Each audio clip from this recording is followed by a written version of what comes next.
Do you want that to be like sign? Right. Welcome to the ESRG Research Seminar Series. This is our second one, but we're now at our regular time and channel of Fridays at noon. This week's speaker is a recently joined lecturer, Dr. Paul Eizenhöfer, who's joined us from the University of Tübingen, where he was a postdoc for many years. He is now, where before there, he was served time in Pittsburgh for 3 years and Hong Kong, where he had also done his PhD studies. Overall, Paul uses computational tools to identify potential feedbacks between tectonics, surface process, and climate by exploring source to sink relationships. This can include quantifying the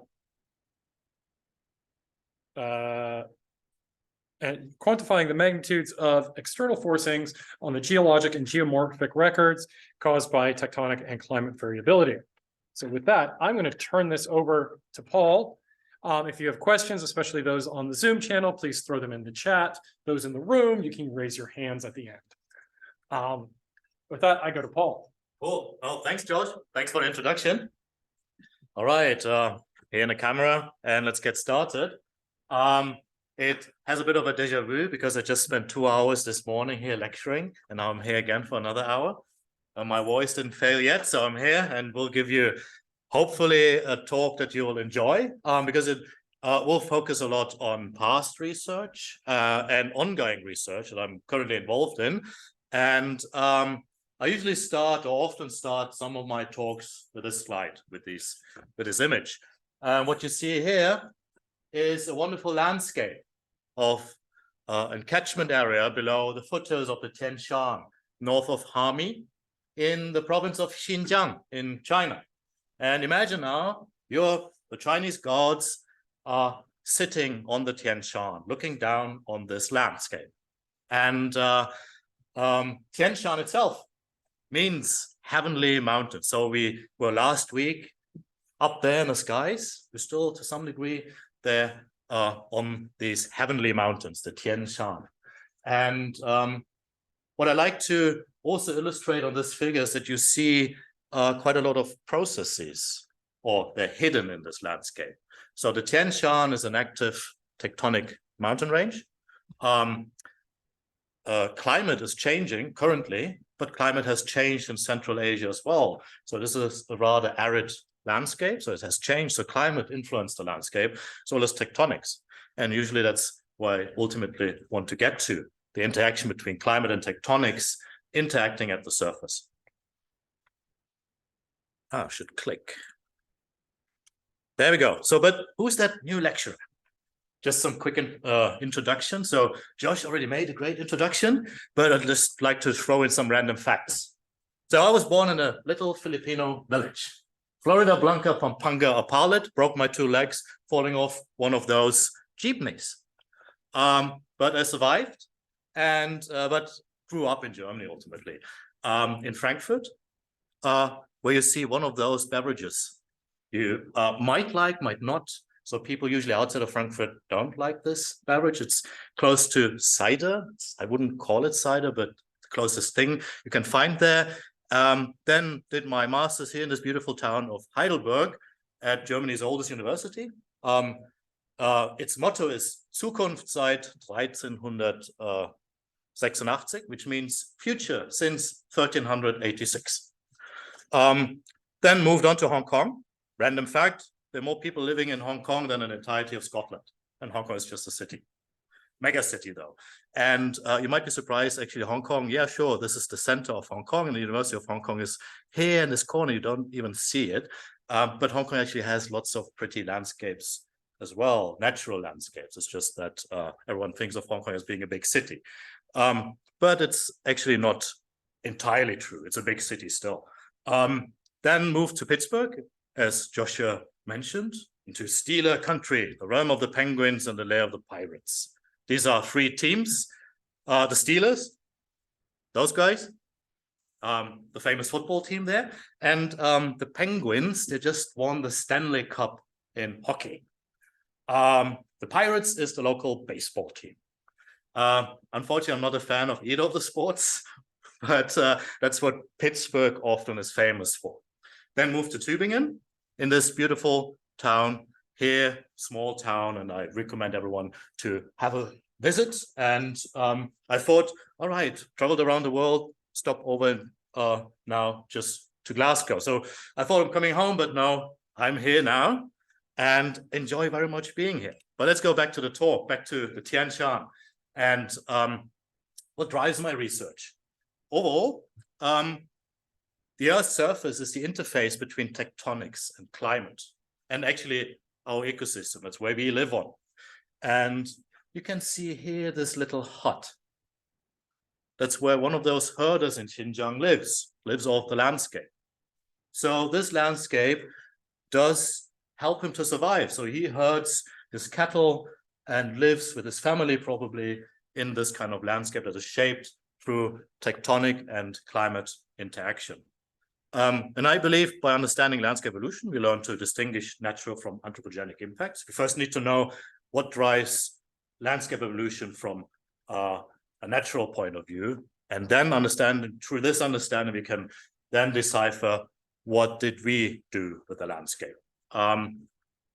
So defining the critical zone then. So we can test hypotheses on landscape evolution by integrating, that's my mantra basically, integrating empirical data analyses with numerical modeling techniques.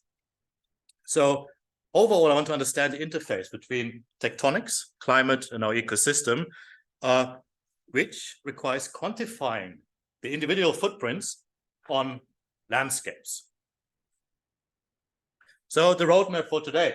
So we'll look at mountain formation. So one of my things, and then try to quantify the formation of mountains using structural thermochronology, moving towards structural geomorphology or tectonic geomorphology, and then ultimately meeting climate and climate change. And we'll visit a few of these locations, some of them very briefly, some a bit longer, for example, the Alps, the Bolivian Andes, the Patagonian Andes, bits of Taiwan, and the Himalaya, in the quest to isolate tectonic from climatic drivers of landscape evolution. Let's start off with mountain formation. I'll give you a very quick plate tectonics background. I was teaching it the last 4 weeks, plate tectonics. So how does a mountain form? So what do we think happened? And usually you have two plates to start colliding and then create a mountain range. And you create on both sides so-called fold thrust belts. You have an overriding plate, you have a subducting plate. So overall you form a convergent origin. And the change in lithosphere geometry over geologic time, they also entail then changes in subsequent or in subsystems. So you see those changes in form of changes in the structural geology, the thermal field of the crust, but also the geomorphology obviously changes because you see a mountain range suddenly popping up because of that continent-continent collision. And we call that the doubly-vergent origin. It's rather small, so it's not the Himalaya, but something like the European Alps. So how does a doubly-vergent origin form? You start off with the initiation of continental collision. You have here this pop-up bit of block uplift, creates a tiny little mountain range. This mountain range will start to evolve and start forming pro and retro wedges. So the retro wedge is usually the overriding plate. The pro wedge is the subducting plate. So you have a very characteristic geometry, and then you start growing your mountain range. So that's the theoretical perspective.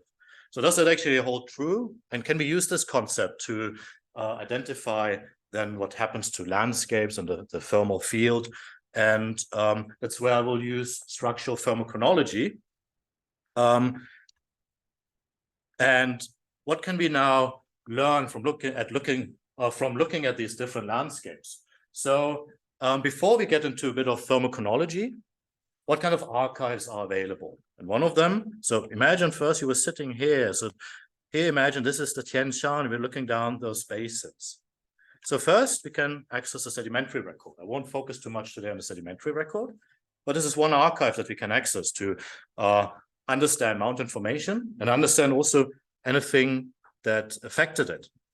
We can tectonically reconstruct our mountain range. So we have here these faults being active, stuff moving up and down, left and right. We can reconstruct these systematically. But you see here the isotherms.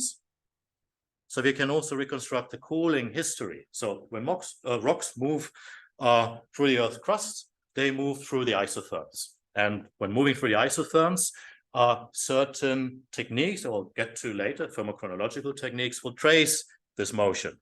And then imagine now that stuff moved up, is at the surface, and will start eroding, forming a characteristic geomorphology, in this case a mountainous topography, and will start eroding. And we return again after the erosion back to the sedimentary record, and the cycle repeats. We can access each of those archives to decipher mountain formation.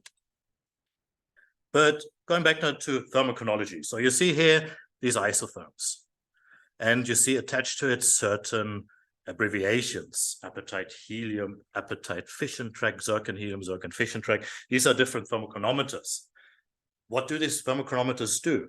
So thermochronology itself studies the thermal field of Earth's crust. We look at the upper crust, however, only in using the techniques provided by thermochronology. And thermochronometers themselves start ticking when rocks cool below a specific closure temperature. So you start having a rock here, and it starts moving up, and it will cross these isotherms. And as soon as it crosses that particular isotherm, this clock will start ticking, and we can measure this ticking. So we can reconstruct the cooling history of landscapes. And this is sort of a summary of thermochronometers that are available. Personally, I prefer using the fission track techniques and the uranium, thorium, helium techniques, particularly those in apatite and zircon, and they cover different temperature ranges. And you can use those to reconstruct, again, the thermal evolution of a region. So how does it help now with mountain formation? Again, remember, we talked about these doubly-vergent wedge mountain ranges, and this is, again, something very similar to the concept of this doubly-vergent wedge geometry, where you have on one side the retrovedge, the overriding plate, and the pro-wedge subducting plate. And this creates a very distinct thermochronological signature. So you will see that at the retrovedge side, you will see how thermochronometer ages will be reset. Reset meaning they've reached the temperature where they will start ticking. And then as the mountain forming process continues, you will continue forming a wider U shape. And can we use that now for our purposes to understand in more detail mountain formation? So we tried looking at it across different mountain ranges. So what you see here are the thermochronological signatures of different mountain ranges, such as Eastern Bhutan, Western Bhutan, Central Nepal, Central Taiwan, Northern Bolivia, Northern Argentina. And we realized, all right, it doesn't seem to be that easy. These are also some of these very large mountain ranges, so the Andes, for example, or the Himalaya. So the observed distribution of thermochronometers is very complex. So how we cannot simplify then the concept that we had earlier, this one here, we cannot really apply it, but we can use numerical models, thermal models, to try to recreate the evolution, the thermal evolution of these mountain ranges. However, luckily, we've got the European Alps. They're relatively, there's no alpine geologists among us, but they're relatively simple. On the broader scale, they're actually absolutely not simple. So anyone working in the Alps will face a huge backlash with whatever hypothesis you come up with, because there's just so many alpine geologists around Europe. But so what I did was looking at the thermochronological record across the Eastern European Alps. So here you see a cross-section, a topographic cross-section across the Eastern European Alps. What I did was looking at the thermal record. So I added some more thermochronometer data and also compiled existing data, and saw there's this U shape again. So can this now help me to understand the subduction geometry of the Alps? Because what should be the case is that the European plate is subducting beneath Italy or Adria. But this U-shape is on the wrong side, apparently.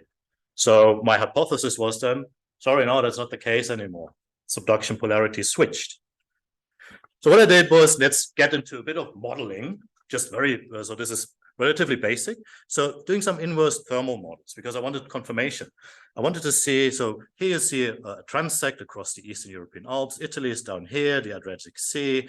And what you see is a summary of thermochronometer data. Don't bother about the precise numbers or details here. But what I did was using data-driven inverse thermal or thermal model inversions to reconstruct a time temperature history of samples that I collected here. And apparently in the center, we have very fast cooling between 10 and 20 million years. And in the north, nothing happens.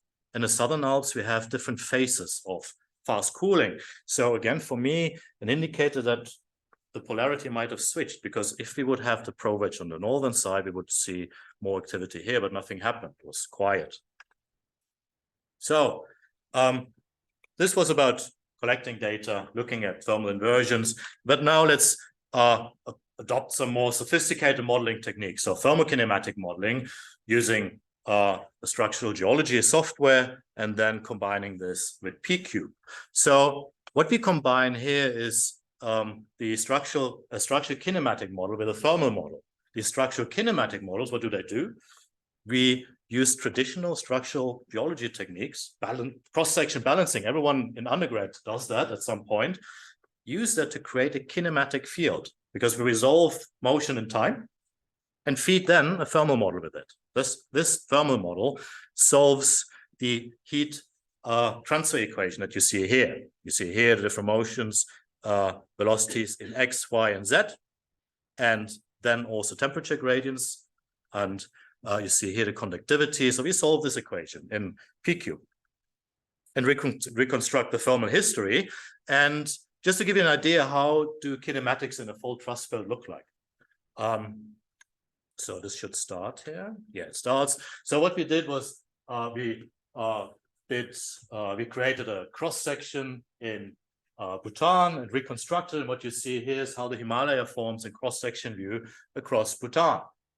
And as you see, it deforms and evolves and ultimately recreates the surface geology in Bhutan. And we can use now these kinematics to feed our thermal model, because that's what we needed. We needed to know, how does rock move through the Earth's field? Because we have an idea how the isotherms should respond to it. So we can use that. So I have now 20 million years of reconstructed kinematic history, and start feeding now my thermal model, solving this huge equation that I just showed you. And the thick lines, those here, they are the output of our model. And on those data points are those measured on the surface using the standard thermochronological techniques, and we are able to reconstruct that. What we then ultimately found out, so the thermal field of the upper crust is determined by tectonic activity. So we don't need to change climate or anything. We can use tectonics to explain the thermal field across the Himalaya. So apparently the landscapes in the Himalaya are driven by tectonic activity, which is odd because we have a strong monsoon happening. We have really a very active climate. Let's go back to the Alps again. I thought, let's do the same thing again, but not on a full trust belt on one side of the mountain range. Let's do that across the entire mountain range, across the doubly-vergent wedge origin. So I reconstructed then the evolution of the Alps in the east, here along this transect, which you see here, starting with the Eocene or Oligocene, all the way down to the present day, creating a kinematic field, which I will be using again to make predictions, to predict what I observed earlier. Because that was the first step in that part of the research. All right, I need data first. I always start with empirical data and then try to reconstruct it through numerical modeling techniques. And these are the results. So where you see here, the appetite system, so appetite helium and appetite fission track, and the zircon systems that I can predict using these techniques. So feeding my thermal model with a kinematic model, and I'm able to reconstruct the thermal record across the Eastern Alps. And it seems again, the thermal record is driven by tectonics. Again, usually we talk about climate versus tectonics, but so far I work around the world and always find tectonics driving the thermal field. So is it always tectonics? Here you see the thermal field that we model. You see the final cross-section. You see that the surface heat flux that I model is an additional predictor.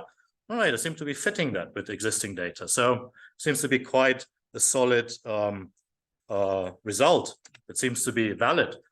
We can top that again. So what we can do, let's go back here. We have here the thermal field. And now the thermal field evolves through time. So I extracted from this forward model, I extracted my time temperature path again and compared them with my thermal inversions. So I have my forward model versus the data-driven inversions. And if my model is indeed correct, they should match. When I look at those, they do to some degree match. So they're quite similar. So I have completely different approaches and reach the same conclusion, which for me, that means, all right, my model seems to be correct. So it's again, tectonically driven. And what kind of implication does it have? Going back to the question, pro versus retro wedge. So what you see here is a proposed geometry of the upper mantle by HeFTy et al. Beneath the European Alps. We see different slabs sinking down, and those slabs are the remnants of previous oceans that existed there in the past. And HeFTy et al., they suggested that subduction polarity didn't change. Based on my studies, I'd say, so here in the middle column, that you started with the original European plate being subducted, but that we have now what I call a slow and ongoing slab reversal, where we have a change in subduction polarity. And I think this is something that also is visible in mantle tomographies, in recent ones. So that was sort of recent research. So I thought it's always tectonics, tectonics, tectonics. Can we find an area where it's maybe not tectonics? And we did. So we found an area at across the Patagonian Andes. So I was working in Tübingen with a master student. We're still working and we get this thing out. So she did exactly the same things. She created balanced cross-section, created kinematics, fed a thermal model with it. And through that thermal model, you can predict the thermochronometer ages. But there was something odd. We were not able to match those because one thing was missing, a huge amount of erosion. But when we go now to the Patagonian Andes, so the southern tip of South America, what we see is lots of glaciers. So glaciers remove lots of material. And when we add this component to our thermal model, that we have lots of erosion, lots of stuff being removed from the surface, then we can recreate the thermal record that is measured in Patagonia. And so meaning here, it's not tectonically driven. Whatever we did with this cross-section, it didn't matter. What was important was glacial erosion. So finally, some climate in. Okay, so let's leave the structural thermochronology part and have a look at the structural geomorphology. Because I was thinking the reason for this is, okay, I'm able to recreate the thermal record. I have kinematics. But these kinematics, don't they ultimately drive landscape evolution or the evolution of the surface that we live on? And that's where we can use, for example, topography, trying to recreate topography. This is just a summary of a review by Europ et al. In 2017. It just shows the distribution of topography across the globe. So can we recreate through these kinematics? Because apparently our models seem to be working thermally, but can we actually recreate topography? And that's what I want to try. But topography is not the only metric that you can use. You can look at relief. So mountain ranges have steep relief, plains don't. So it's one of the metrics that you can use. KSN. KSN is the steepness of river profiles. Can we recreate those? Because these are all metrics that we need to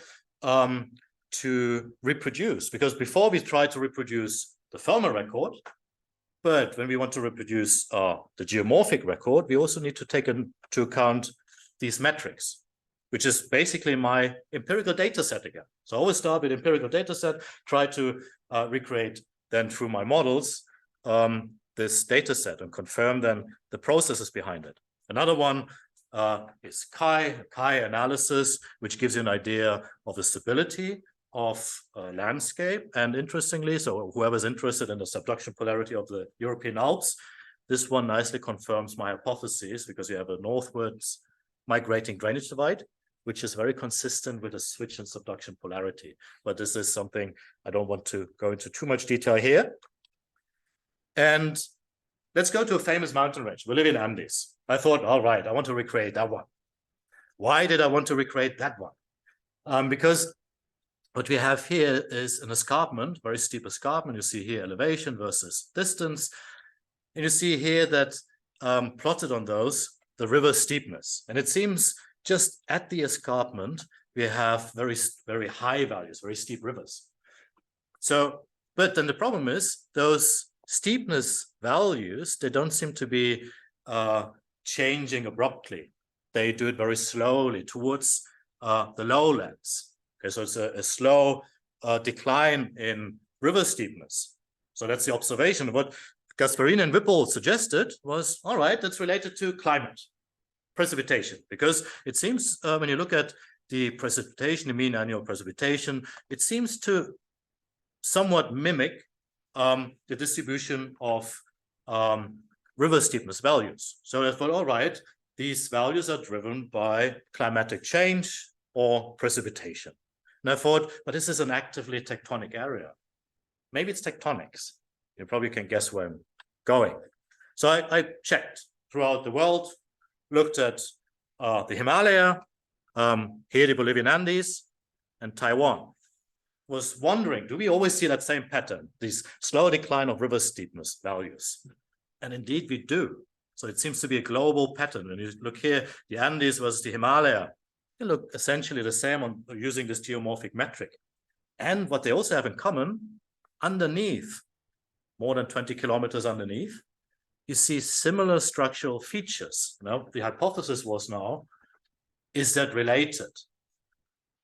Can I recreate, or the geomorphic indices, are they driven by tectonics and not by climate? I want to test that. But first I need to understand fluvial erosion in tectonically active settings. So what I did, created a little fluvial erosion code, not much, just in 2D, and try to understand how I combine tectonics with fluvial erosion. So what I did was creating a very simple structural geometry, a flat, a ramp, a flat. Imagine now this is all rock and this moves up, so sideways, up, and sideways again. What will happen is that in this area where you have the ramp at an angle alpha, it will create a mountain range, or will create uplift. And fluvial erosion, so those geomorphologists who are familiar with geomorphology, they will quickly recognize that we have here fluvial erosion. So we have here the stream power law implemented, K in erodibility constant, a drainage area, and S slope, and then we have the exponents M and N, and we have uplift. So what is this all about in the middle? This is horizontal advection, because as a structural geologist, this should be common sense. Stuff moves sideways when you apply tectonics. Geomorphologists often say, nah, that's too complicated. Just do uplift. That's what they often do. They ignore this term. What effect does it have on the equation? So I modeled these. When you see here, when you look at this dashed line here, it seems this drainage divide shifted. And that's because I added this term. Now I change the erodibility, and I actually can cause the migration of the drainage divide outwards, meaning I create mountains here where there's no uplift, just through lateral motion of rock, and erosion cannot catch up. So in a traditional sense, people would say, oh yeah, uplift, there's something tectonically active. Yeah, sideways, not because of vertical uplift. So you can non-dimensionalize the whole thing, play around with these equations, and then you extract the fluvial efficacy of it. And you combine here K being sort of climate, and then you have here tectonics, V naught. So the speed at which I move stuff sideways. So you do that, and then you have both in one equation. You have tectonics and climate in in an equation where both compete with each other. So I did that. All right, let's have the basic setup. What I did was, fine, let's fancy that up a bit. Use sophisticated surface processes models. Couple them with structural kinematics that are realistic. So couple them with a realistic structural kinematics, meaning including lateral advection plus uplift. So both of it. That's what you see here, those components. You move stuff from right to left, and you cause rock uplift, obviously, but you also reduce the lateral advection rate because that mass has to move up a ramp. So you have both components in, and that was the input to the model. And I'd like to show you some of these model outputs. So let's start off with the traditional sort of geomorphology way, uplift, just things moving up. How does it look like? So what I'm modeling here is 5 million years, and where you have the ramp is roughly located here. It will create a mountain range. Let's have a look. Yes, creates a mountain range. Cool. So everything seems to be fine. So what is wrong? So you see here a symmetric drainage divide. That's what we predicted using the 1D approach. Let's include lateral advection, so the more realistic tectonic way. And you see, again, a mountain range forming. So here's the ramp. It produces uplift, but you see a signature here. You see something that is asymmetric. You see the drainage divide being asymmetric. And when you look here at the right-hand side, I should have mentioned it earlier, that's the modeled topographic relief. And you see the relief here increases away from the region of active uplift. Some people might argue, okay, this is related to vertical uplift, but it's not the case. This is related to the lateral advection component. I never moved the zone of active rock uplift. I kept it constant in the model. And this is at high fluvial efficacy. The river can erode very efficiently. What if the river can't, or my rocks are too hard? You will start migrating the drainage divide, and you create a weird zone of low relief in the middle. So you basically create a plateau. And I create topography where there's no active rock uplift. And you see that I here create a huge mountain range with just a single ramp being active here, basically just pushing up sideways. So it seems to be common sense. And I was wondering, why has no one else looked at this before? But nicely, they confirm again, nicely in 3D, what I've modeled in this little 1D model. Okay, but going back to the Bolivian Andes, thinking about, okay, they related to precipitation. And that's what they observed here. I create a very similar pattern by just tectonics.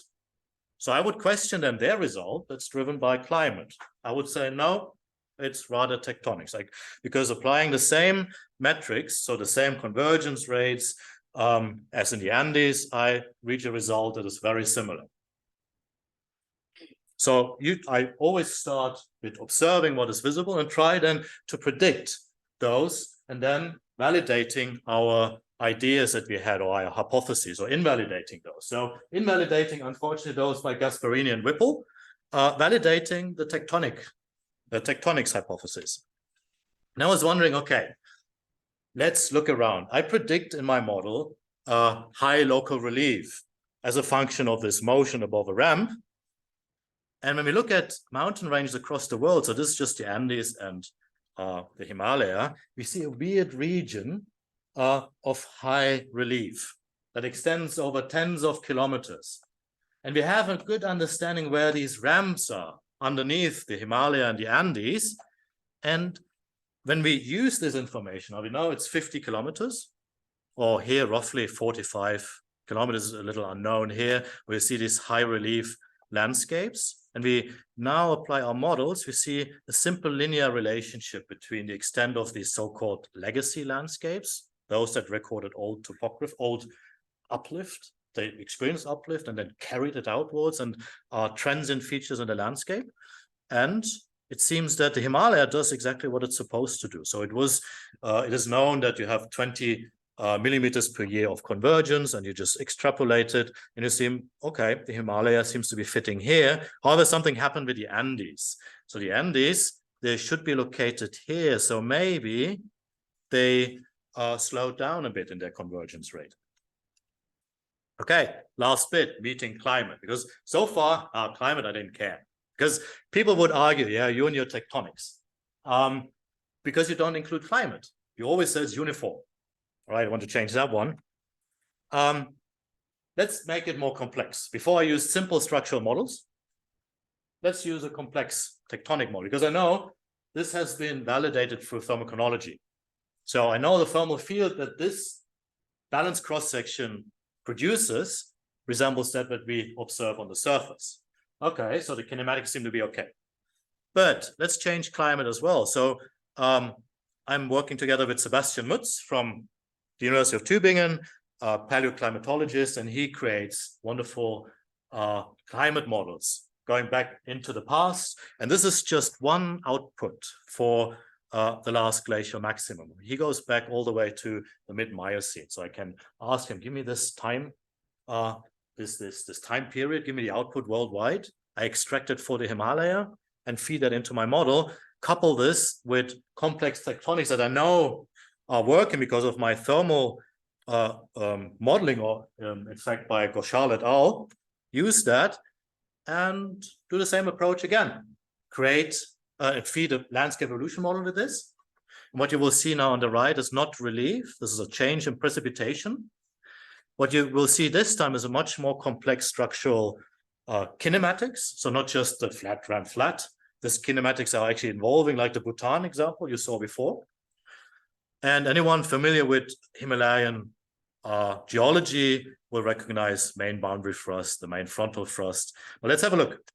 So I have climate change in there and have the outer sequence variant. It shouldn't bother you at the moment, but you see a very complex landscape evolving based on these complex structural geometry plus the change in climate. So it looks all fancy and nice, but it looks like, right, looks like a realistic mountain range. But models produce a lot of stuff. You need to validate those. And remember the metrics that I mentioned earlier, topography, local relief, KSN, these are the metrics that I can use to validate my model. And that's the output. Oh, not yet, sorry. So what you see here are different structural geometries that I applied because there's a discussion ongoing about different faults being active at different time scales, and whether uniform precipitation is the one that is sufficient, or do I need to change climate? So these are just model variants. This is the validation. So what you see now here are these three different models. One, where I have uniform precipitation and a different kind of structural model behind it, which we call a non-auto-sequence model. And here we have one, we have an auto-sequence thrust. What is an auto-sequence thrust? That's a thrust. Usually these mountain ranges or these fold thrusts evolve in sequence outwards. So there will be one fold active, will jump outwards, the next fold is active, and will continue to jump and laterally grow. But outer sequence folds, what they do is they jump back for a short time. So you have an in-sequence growth of your mountain range. And then what happens occasionally is that the system jumps back and one of those old folds becomes active again and shoots up. And that's the difference between basically this model and this model here. And what you see with the uniform precipitation model is, wow, we actually recreate the topography of central Nepal through this approach. So the kinematics, the structure kinematics, plus uniform climate already do a good job. Now the question again, climate doesn't really play a role apparently. So here we change climate, and yes, it doesn't really fit as well, but it has a few caveats. One of them is we don't model glacial erosion in the highlands. So this is missing in this model. We just produce precipitation in it. But otherwise, if you ignore this high part, we're still pretty close. Okay? And there's a bit of a caveat with climate models. These climate models that Sebastian Mutz uses, they assume a non-changing topography all the way back to the Miocene, which is obviously not the case, but they need to make this assumption to make the models run. Okay, so what also plays a role is the river networks. So these are the same structural models, but different river networks. Just to give you an idea of the variety of landscape evolution models that you can create. even though you just use the same structural geometry. And ultimately, what is the outcome of that result of these modeling exercise? That I assume that we have to revise our understanding of the critical wedge theory. That's something that drives structural geologists. That's how they explain the evolution of mountain ranges. They assume here there are faults everywhere. The whole wedge, the whole one side of the mountain range is under failure. But then when you look at this, it's not under failure everywhere. So the understanding is now, or my conclusion is, that we need phases of translation of topography where we have this growth of topography and we have this in-sequence activity of faults, and then it jumps back for a short time and starts incising everything. Then it jumps back again. So it's a back and forth between translation of topography and hinterland incision. So I'm not saying Coulomb wedge theory is wrong, just saying we need to be a little more careful in applying this. Okay, what is the future? What is stuff that I'd like to do here? One thing, I impose precipitation. I want to change that. I want to actually couple this. So I'm working with Sebastian Mutz again together to actually, so this is just a preliminary work, just a trial run, nothing published. But what you see is here precipitation being a function of topography. So I could put in the structural kinematics and have climate responding to it. And then hopefully using external parameters that are dictated by global climate models and then changing for example, climatic parameters such as temperature, moisture content, wind directions. This can be done, and it's something that we try to do. The other thing that I'm currently working on this is just an output of a recent model, trying to see what effects the mantle has. So looking at, imagine now, this is a landscape evolving. This is a mountain range that evolve, and a slab break-off happened. What does a slab break-off do? It pushes up the topography for a certain amount of time, which happens in this area here. And then I modeled that. So I create one mountain range, and you see how this part will bulge up and will invert the fallen basin in this area. Whereas on the other side, we will deepen the basin. So these are very preliminary results. There's nothing published. I'm still testing lots of stuff, but trying to get the mantle processes into my surface processes model.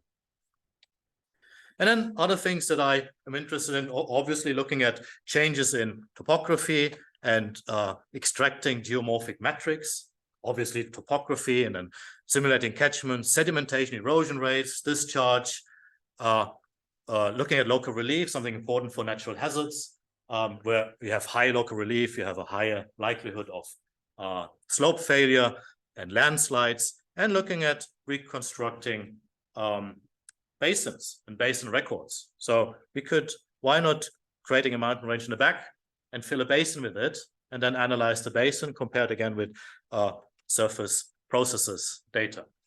Okay, so that's it for today. Going back to what motivates me is really, I want to understand Earth as a whole, really as this whole package, not just the pieces. I want to try to interface, provide a numerical interface that we can combine structural geology with the geomorphology community, and then looking at the climatologists, getting them in to change climate in these models, and hopefully also getting the mantle in. So playing God at some point and create your world in your little computer. That's it for today. Thank you very much for your attention and questions.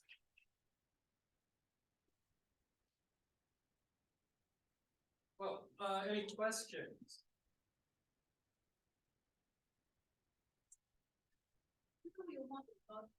How much can you test how concrete the results are?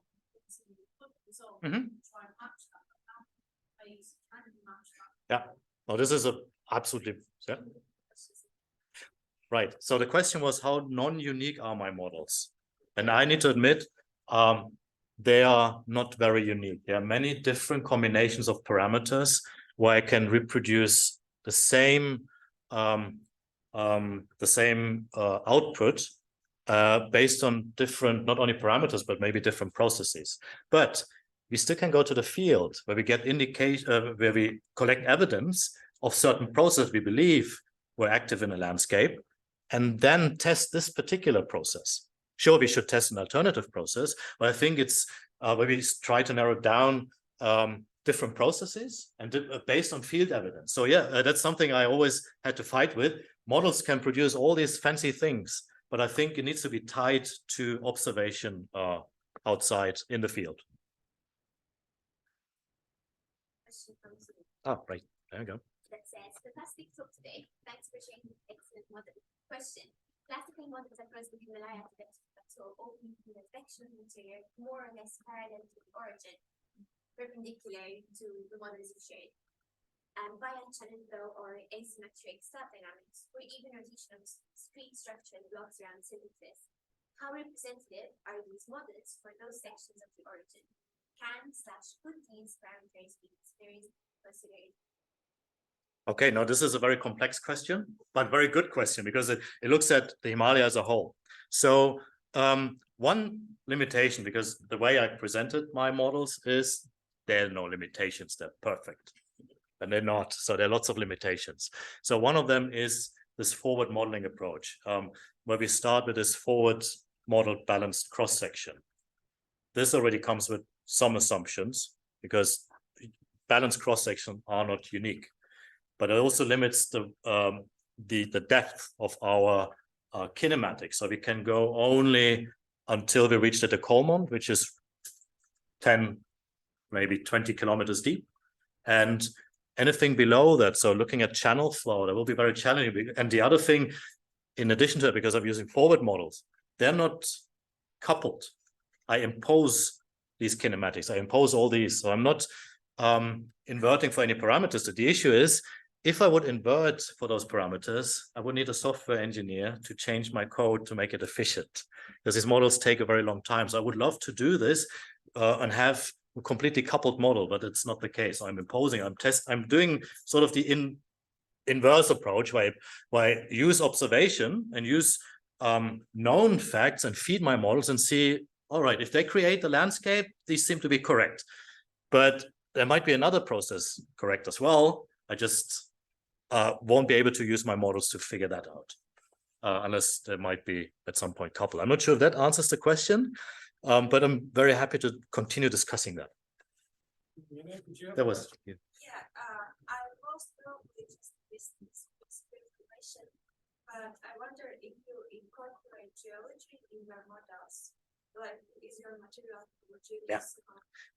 Like I mean, limestone, sandstone. Yep. No, that's a good question because it's a really good question because you looked at one of the weaknesses of the model again. So you identified that. And yeah, so I use materials that are all homogeneous. So I assume a certain K value, erodibility value. No, we know that different rocks have different erodibility values. So one way to improve the models is to vary K spatially, or the erodibility of, and attach them to the specific rock type. So balanced cross-section gives us the power to look at which rock should be at which spot in time. And then we could assign this K value. So I thought of doing that. It's just a lot of coding work to put that in. Your strengths of your material, but also the erosion. It does. Exactly. Rivers will erode differently then. Exactly. Yeah. No, it is a caveat of this modeling approach. So when you were looking at lateral advection, was that just lateral advection only, or were you also considering the uplifts of the mountain? Because presumably you could have vertical uplift at the same time. Oh, this is in. Let me go to my model setup. Come on. There. Oh, I should repeat the question. So did I include my model at the same time, lateral advection and vertical uplift? Yes, I did. This was the main purpose of this study, to have a structurally realistic kinematic field, which includes both at the same time, lateral advection plus uplift. So in that case, could you or HeFTy consider looking at, for example, GPE effects and mountain collapse because of the gravitation of So- that mountain? So the only thing that these models are able to do is looking at the flexural isostatic response, but this doesn't really model the collapse. So I'm not able to, because I impose the kinematics.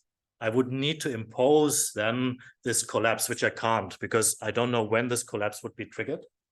That's where a coupled model would be required because this is not coupled; it's all imposed. So this is one of these caveats. So that's why I think maybe we are able to at some point couple then geodynamic models that have this component in it, and we'll just see what the surface does. So you only ever looked at uplift. Yeah. So it's uplift, you never considered No. the effects of things going down. No, so yeah, sure. There will be weight imposed here onto the structure, and it might be too much and might cause then normal faulting and collapse. This is not part of this because the reason is because it's based on the structural on the balanced cross section where we know they seem to be working. And that's why we think during that particular time where they are valid, they should be they can be used. And if they would include this collapse component, then sure, you could put that in, but it would be again a balanced cross section that dictates that. Hi, Ziki. Thank you very much for the call. So I know very little in earth science, and we were working with process-based models, numerical models. I just wonder, out of curiosity, in a broader sense, what are the kind of biggest challenges in process-based models? Well, I mean, I'm working with more data models, right? AI and so I wonder, what are the challenges that are different from the challenges in the data? And if there's anything like in AI that can possibly solve part of it. So there's interesting thoughts that I haven't gotten there yet, but what I'm always worried about this approach is I'm missing a process because I'm always focusing on 1, 2, 3 processes. There are probably a lot more, and maybe through machine learning, when we have data sets that might predict there should be some other process at work, and I'll start looking at different processes that I might be able to implement in these models and include those and test its sensitivity to the data set. So yeah, so my challenge is really finding a balance between simplicity and complexity, because I could put all these different processes in, and then later on I don't even know what is the process that defines my data set. So machine learning, for example, if machine learning is able to point at a direction, and I see, all right, I should model this because this might produce this kind of data set, then I think it's worth to put that in and focus on this data set and maybe couple it with other processes. So yes, no, this is for me the biggest challenge. Did I miss some? That's why I continued moving towards, all right, let's combine, it should predict the topography, but we don't change climate. All right, let's change climate. What's the next thing? Don't know yet. So maybe, the next thing I think is the mantle. I need to put that in properly. So yeah. Next thing will be your holistic. Yeah, at some point before I get retired. Every process. Yeah. All the processes. All right, I think that's a place for us to stop. So let's have another round of applause for that speaker. And next week, we'll be back again. I think we'll be in the East Quad, and it is me talking something microscopy and data science. So thank you all for coming, and we'll see you all soon.